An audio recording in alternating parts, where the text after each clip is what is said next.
Alright, as we wind down, we've just hit losers finals here at Capcom vs. SNK 2 at Rolling Thunder at Yestercase, presented by Red Bank Rumble and Combat Network.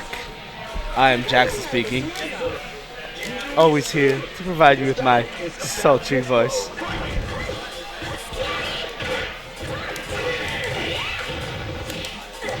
And here we go. You got GBursine starting Maki and Esteban starting Haomaru. Now, Esteban was saying earlier that Haomaru is a very bizarre character because of how poke heavy he is. I think that, you know, that's not just Haomaru, that's pretty much all of Samurai Shodown. At least from what I remember back in the day. Samurai Shodown was not a combo heavy game back in the day. In the Samurai Shodown 2 era at least.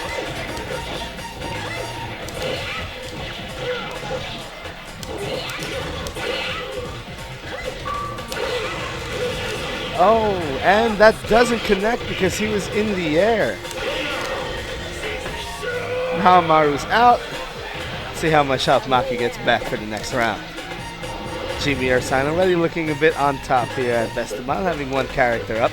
Though, not a lot of health left, and Sagat is kind of stupid. Ah, he's got that K-Guru so he can parry. Or is that just guard? Sagat's gonna pretty much take this clean and get all his health back for the next round. There you go, 763 on the clock. That's enough to refill his health, I'd assume.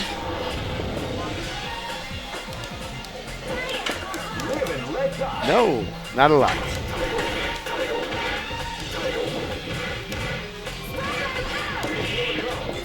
Why is Spiral Arrow safe?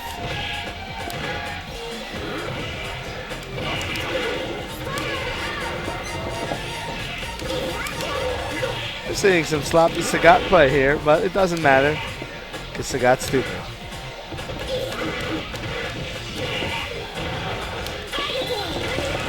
Oh, and that's going to be punished. No, that's the best you can do, Besteban.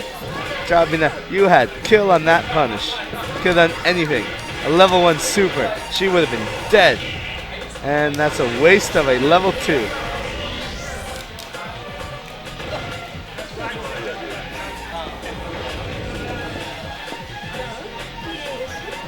Morgan up. Sagat one hit away from death. Oh. I think if you is there block damage? Can you kill with block damage in this game, or is that like one health can't kill with block damage? I don't know. As you guys can tell, I never played this game before. Doing my best to give you commentary, but you know, beggars can't be greedy. And on the mic is Icy. He's a very quiet fellow. So let's see what he can do. No, he's not talking on the mic. He's just listening, that bastard. I know very little about this game. Well, right now it looks like Morgan is putting it over on Ryu. GBursine. This is the first match in the set. It is 0-0. Let's see if GBursine is going to take the first one. Sean pulling on his Vampire Savior. I think that's going to do it. Oh, no. This game seems very safe. I'm told it's not that safe. But. Well, I mean, she did a Hadouken. He did a Super Hadouken. So he canceled. She canceled her Hadouken into a dash super that goes through Hadoukens, but he was safe enough after unleashing his super to block the dash. Yes. Yeah, why was that so safe? I'm sorry, Hadouken should not be that safe.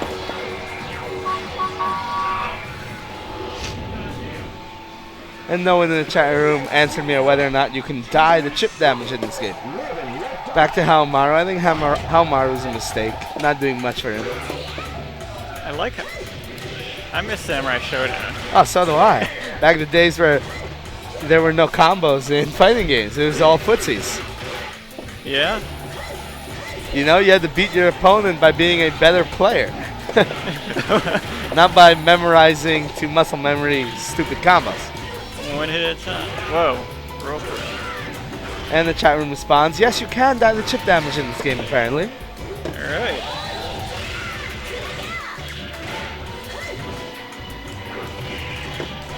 Well, how Maru's putting in work this time around. I think it's because he stopped doing that dash roll. He's not doing it nearly as much and not getting punished for it. Oh, that's not punishable? Why would you punish a tech jumping move with a low? Seriously. I've never played this game before, and it's like, that's obviously a tech jump. And he goes for a low. I don't know. Maybe he knows something you don't. Maybe. It's not about that. But now Cammy's in. Cammy sort of disappears into the background of the stage. You notice that? Because she's pink? Yes. Pink camo? Where are you planning on hiding? Oh, punish that, huh? Again, nope. Look, a throw is not a punish. Throws are not guaranteed. They can be broken. This is universal to... No, this is universal. In every fighting game, a throw is not a punish move. Learn to play.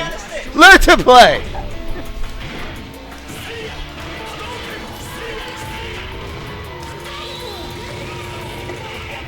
Okay. Actually, Esteban says that that throw attempt was actually supposed to be a super and he messed up the inputs. I can believe he messed up, but... I'm still going to give him shit for it. He is currently in the lead by about a third of a character, maybe a quarter of a character. That's a third. 2/5.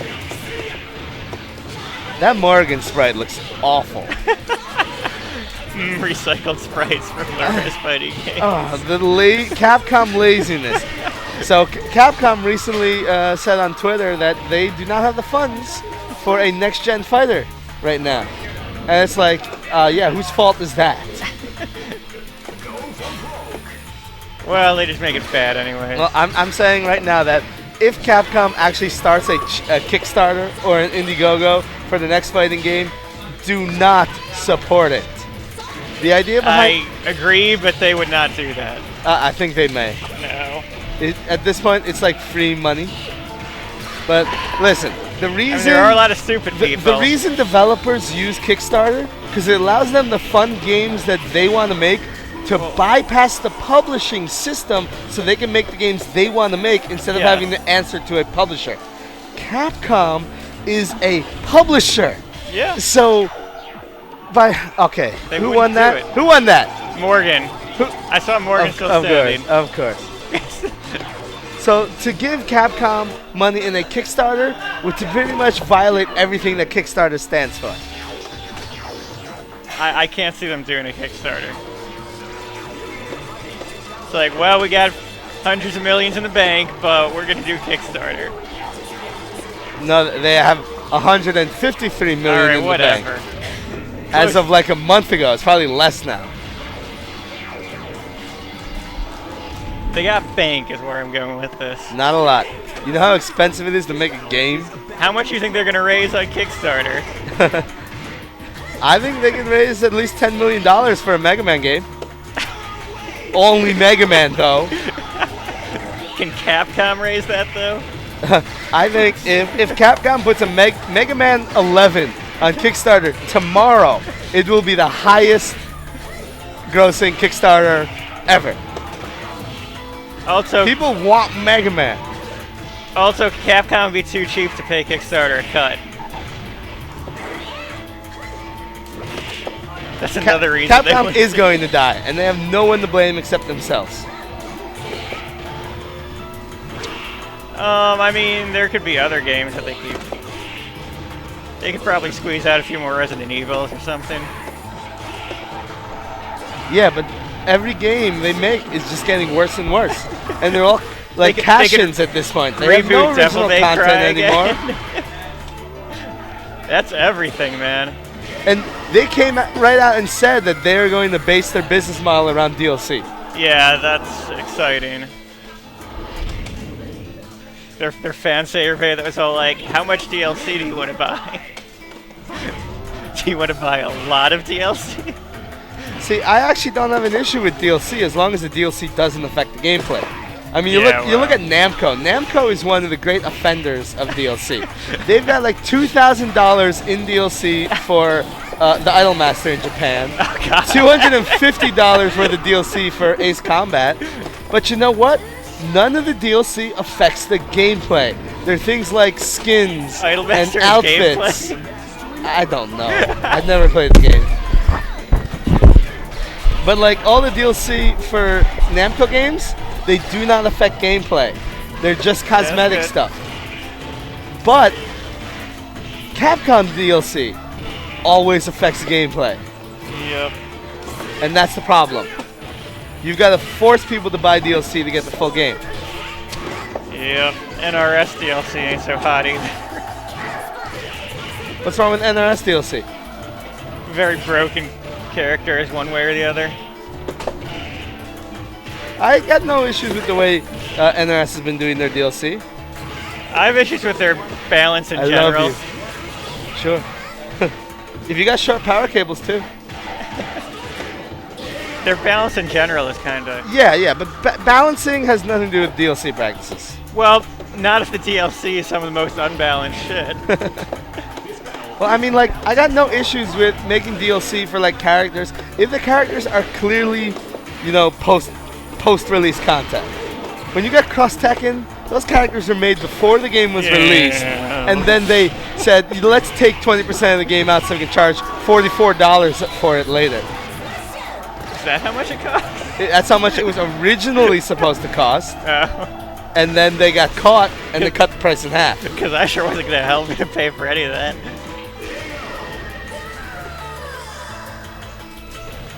I love you.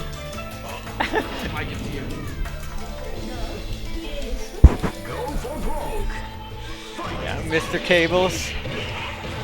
I mean, you can look at the characters for NRS releases, and they're clearly made post-release because there is no testing going on with these characters at all. They are broken. They are buggy as shit, and I'm okay with that. I am completely okay with that. So you have to play because I don't feel like NRS is ripping me off.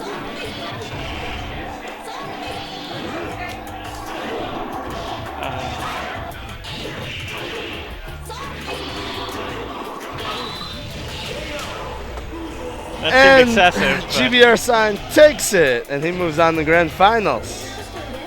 And Esteban goes down salty cupcakes.